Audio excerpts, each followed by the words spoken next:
के विरोध में बंगाल में भयंकर बवाल। मुसलमानों के वेश में छिपे लोगों ने कर दिया ये क्या हाल। उपद्रवियों के तांडव से जल रहा दीदी का बंगाल। सीएम की कुर्सी पर बैठी ममता बनर्जी पर उठ रहे बड़े सवाल। एक बार फिर बंगाल जल उठा है। एक बार फिर दंगाइयों ने बंगाल को जहन्नम बनाने की कोशिश की है और एक बार फिर से ममता सरकार इन दंगाइयों पर लगाम लगाने में नाकाम रही, जिसे देखकर कभी कभी तो ऐसा लगता है कि सरकार ही दंगाइयों को हिंसा करने की खुली छूट देती है। नहीं तो खुद सोचिए कि अगर ये काम एक पर्टिकुलर कौम का होता तो बंगाल से ज्यादा मुसलमान तो योगी के यूपी में है। यूपी से तो अब तक वक्फ कानून के विरोध के नाम पर मुसलमानों की कोई ऐसी तस्वीर सामने नहीं आई है।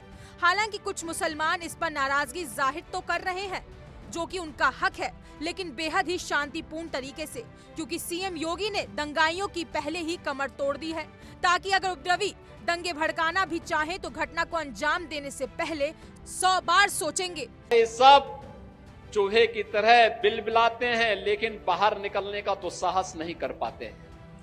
उन्हें मालूम है दंगा करेंगे तो दुष्परिणाम क्या होगा। बाप दादों ने जो कमाई की होगी वह भी एक झटके में सरकार जब्त करके गरीबों में बंटवाने का काम कर देगी। शायद योगी सरकार की किसी सख्ती की वजह से ही वक्फ संशोधन कानून के विरोध के नाम पर कोई दंगा नहीं हुआ।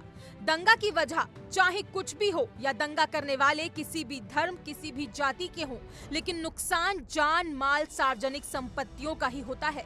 दंगाइयों को ये बात क्यों समझ नहीं आती कि तोड़फोड़ आगजनी से अपनी मांगे पूरी नहीं कराई जा सकती। ये केवल राज्य में डर का माहौल पैदा करना है।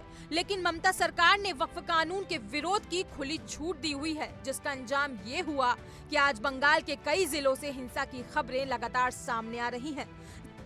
जिला मुर्शिदाबाद का हाल तो ऐसा हो गया है कि 3 लोगों को मौत के घाट उतार दिया गया। पश्चिमी बंगाल में मुर्शिदाबाद 3 हिंदुओं की निर्मम हत्या हुई। उनके घरों से खींच करके उनकी हत्या हुई। और ये सब कौन है? ये सभी वही दलित हैं, वही वंचित हैं, वही गरीब हिंदू हैं, जिसको इस जमीन का सर्वाधिक लाभ मिलने वाला है। सर्वाधिक लाभ मिलने वाला है। ये लैंड राजस्व के रिकॉर्ड में फिर से आएगी तो एक गरीब भी हाई राइज बिल्डिंग का, मल्टी स्टोरी बिल्डिंग का लाभ उठा पाएगा। उसको भी वहां अच्छे फ्लैट सरकार बना करके उपलब्ध करवा देगी। इन्हें भय है कि दलितों को, वंचितों को, गरीबों को अगर ये हाई राइज बिल्डिंग मिल जाएगी तो इनका तो वोट बैंक समाप्त हो जाएगा। ये गुमराह करने की इनकी राजनीति हमेशा के लिए समाप्त हो जाएगी। इसलिए लोग हिंसा भड़का रहे हैं, हिंसा का रास्ता अपना रहे हैं। आप देख रहे होंगे सिटीजनशिप अमेंडमेंट एक्ट पारित होने में जिसका लाभ सर्वाधिक पाकिस्तान, बांग्लादेश या अफगानिस्तान में जो वंचित हिंदू था, दलित हिंदू था, उनको भारत की नागरिकता देने का काम, जो कि कभी भी भारत में आए थे, 5 वर्ष पहले आए थे, उनको जब नागरिकता देने के कार्यक्रम को प्रधानमंत्री मोदी जी ने आगे बढ़ाया, इन्होंने पूरे देश के अंदर आंदोलन शुरू कर दिया, अभियान चालू कर दिया, बड़े बड़े आंदोलन किए, तोड़फोड़ की, आगजनी की। लेकिन सरकार ने भी दृढ़ता के साथ उसका सामना किया और सामना करते हुए आज इस नागरिकता देने का कार्यक्रम प्रारंभ किया। कहां जाएगा? पाकिस्तान में, बांग्लादेश में पीड़ित हिंदू कहां जाएगा? और हिंदुस्तान की तरफ ही आएगा। दुनिया के अंदर कहीं भी कोई पीड़ित हिंदू होगा, वह आकर के अंततः हिंदुस्तान में ही आएगा और वह भारत में आकर के ही शरण लेने के लिए मजबूर होता है। लेकिन कांग्रेस और समाजवादी पार्टी या टीएमसी जैसे दल हमेशा इसमें बाधक रहे हैं और उन लोगों ने उन्हें दोयम दर्जे का नागरिक बनाने का काम किया, शरणार्थी के रूप में रखा। लेकिन भारतीय जनता पार्टी ने उन्हें अपनाया। सीएम योगी का ये बयान बता रहा है कि ममता राज में बंगाल का क्या हाल हो गया है, जिसे देखकर ऐसा लग रहा है कि ममता सरकार से बंगाल नहीं संभल रहा। इसलिए मोदी सरकार को बंगाल में सेना उतारनी पड़ गई। शनिवार को मुर्शिदाबाद में तो हालात ऐसे हो गए कि हिंसक भीड़ ने पिता और बेटे को पीट पीट कर मौत के घाट उतार दिया, जिनकी पहचान पिता हरगोविंद दास और बेटे चंदन दास के रूप में हुई। तो वहीं लुधियाना में 11 अप्रैल को भड़की हिंसा के दौरान घायल एक युवक की अस्पताल में ही मौत हो गई। वक्फ संशोधन कानून के विरोध के नाम पर हिंसा और आगजनी का मामला कलकत्ता हाईकोर्ट तक पहुंच गया, जिस पर सुनवाई करते हुए न्यायमूर्ति सोमेन सेन की अध्यक्षता वाली पीठ ने कहा, अगर सीएपीएफ की तैनाती पहले ही की गई होती तो स्थिति इतनी गंभीर और अस्थिर नहीं होती। पैरामिलिट्री फोर्सेस की तैनाती में स्थिति में सुधार हो सकता था, क्योंकि ऐसा लगता है कि समय रहते हुए पर्याप्त कदम नहीं उठाए गए। सीएपीएफ की तैनाती केवल राज्य प्रशासन के लोगों की सुरक्षा सुनिश्चित करने में मदद करने के उद्देश्य से की गई है।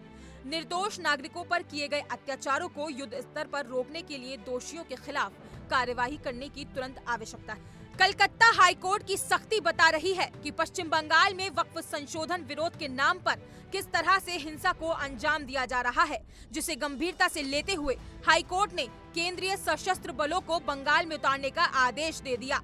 तो वहीं मोदी सरकार भी लगातार बंगाल पर नजरें बनाए हुए है। बहरहाल बंगाल के इस हालात के लिए आप किसे जिम्मेदार मानते हैं, अपनी राय हमें कमेंट सेक्शन में जरूर बताएं। साथ ही बंगाल के हिंदुओं से सुनते जाइए कि बंगाल का क्या हाल है। हम लोग को दुकान तोड़ दिया है, आदमी को मार काट दिया है, ये सब तोड़ दिया है, ये सब चोरा के ले गया, लूट पट करके ले गया सब कुछ। हम लोग का एक तो घर में जनाना आदमी सब छोटा छोटा लड़का बच्चा है हम लोग का, कैसे घर में रखे चाकू छुरी लेके घर में घुस जाके मार रहा है। हम लोग क्या करेंगे, कहाँ जाएंगे हम लोग, बताइए। हम लोग, मेरा घर में एक बेटा है, मेरा बेलडांगा में रहता है, उतना कष्ट कर पुलिस लोग सब लोग मेरा बेटा को लेके आया, कितना कष्ट करके आया, चिल्लाया, घर में घुस जाके घर झाड़ू के तोड़ दिया, सब कुछ तोड़ के इतना किया जो मैं छोटा बच्चा था दम निकाल गया था। हम लोग राष्ट्रपति शासन चाहते हैं। यहाँ अराजकता चलता है, यहाँ गुंडागर्दी चलता है। हर शुक्र जब भी कोई जुलूस होता है, शुक्रवार नमाज के बाद इधर आतंक फैलाया जाता है। यहाँ के सारे घर जला दिए गई है, सारे दुकानें जला दिया गया है। ये देखिए नजारा देख लीजिए, ये नजारा देख लीजिए, दुकान का लूट कर लिया है। इसका इरादा ही ऐसा ही है, हिंदू लोग है, इसको मारो पीटो लूटो जो भी करो। हम लोग यहाँ चाहते हैं अगर शांत रहना है तो बीएसएफ कैंप एक परमानेंट रहना चाहिए। और जो तोड़फोड़ होता 4 घंटे से पहले पुलिस का कोई नाम निशान नहीं है। और पुलिस स्टेशन यहाँ से एक कदम भी दूरी नहीं है, पुलिस स्टेशन के दूरत्व तो एक कदम भी नहीं है, पुलिस का कोई काम ही नहीं है। क्या चाहते हैं आप लोग, क्या तोड़फोड़ जो हुआ है क्या बोलेंगे? पहले तो यह है कि यहाँ पे जो संख्या गुरु है वो क्या चाहते हैं, हम लोग यहाँ रहे या ना रहे, क्योंकि हम लोग यहाँ माइनॉरिटी है, नंबर 1। नंबर 2, ये एडमिनिस्ट्रेशन है जो कुछ नहीं किया है। हम लोग उसको बुलाते रहे लेकिन वो लोग नहीं आए हैं। 4 घंटे तक यहाँ पर तांडव चला है और यहाँ पे पुलिस स्टेशन जस्ट 200 मीटर की दूरी में है। तो ये पुलिस को भी चाहिए कि वो क्या चाहते हैं, कि ये मानने की ये तैयार है कि नहीं है कि उसका ये एडमिनिस्ट्रेटिव फेलियर है उसके पार्ट से। और अभी जो है हम लोग यहाँ पे परमानेंट बीएसएफ कैंप चाहते हैं कि ये स्टेट गवर्नमेंट का जो पुलिस है इसके ऊपर हमारा कुछ भरोसा नहीं है कि ये लोग प्रो गवर्नमेंट है, और जो प्रो गवर्नमेंट है ये प्रो मुस्लिम है। हम लोग यहाँ पे एकदम सेफ नहीं है।